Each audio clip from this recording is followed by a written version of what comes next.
vimos que Job, cuando le llegaron todas esas calamidades, que sus hijos fueron asesinados, Job sufrió lo que le sucedió, pero aún así, él inclinó su rostro al suelo y adoró a Dios y dijo: sea alabado el nombre de Dios bendito. Pero los problemas y las calamidades de Job no terminaron ahí. El enemigo no se quedó tranquilo en ningún momento. Eso fue calamidades van y calamidades vienen. Le mató todos sus ganados, le mató todas las yuntas de bueyes, le mató los camellos, le destruyó su herencia, su riqueza, toda herencia que tenía, toda tierra se la destruyó. No conforme con esto, sabemos que el enemigo no se queda quieto. Aún él sabía que había destruido la vida de Job, humanamente hablando. Él le trajo una lepra maligna, hasta el extremo que la lepra le comenzó desde la coronilla de la cabeza hasta la coronilla, hasta los pies.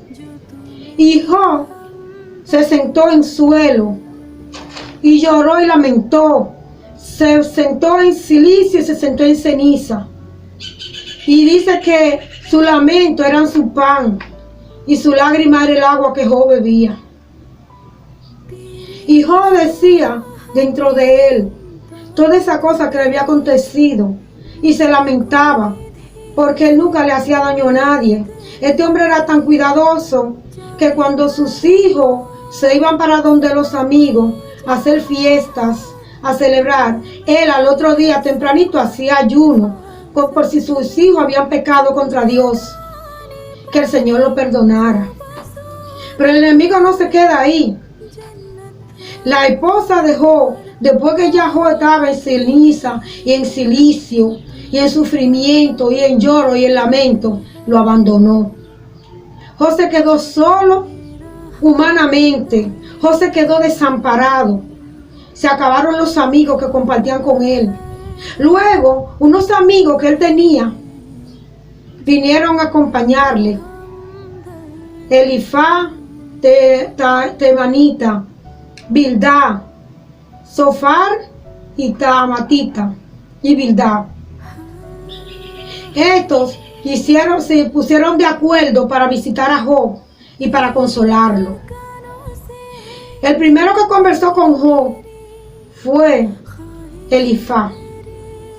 Elifaz comenzó a hablarle a Job en contra de lo que él sentía, porque Job dentro de él decía: cuando yo tenía mi riqueza, yo le daba el pan al hambriento.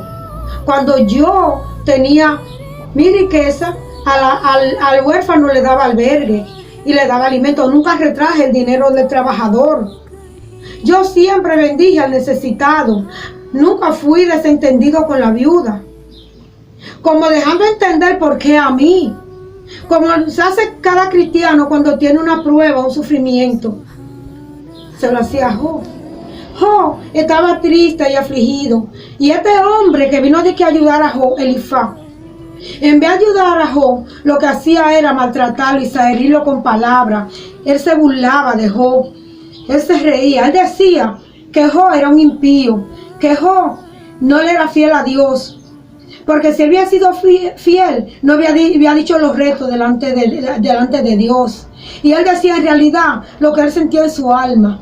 Porque él estaba hablando como humano, como carnal. Pero el que estaba viviendo lo espiritual y el sufrimiento era Job. El sufrimiento que Job tenía era un sufrimiento grande, que no lo podía aguantar. Hasta aquí la segunda parte de su tema, la vida de Job.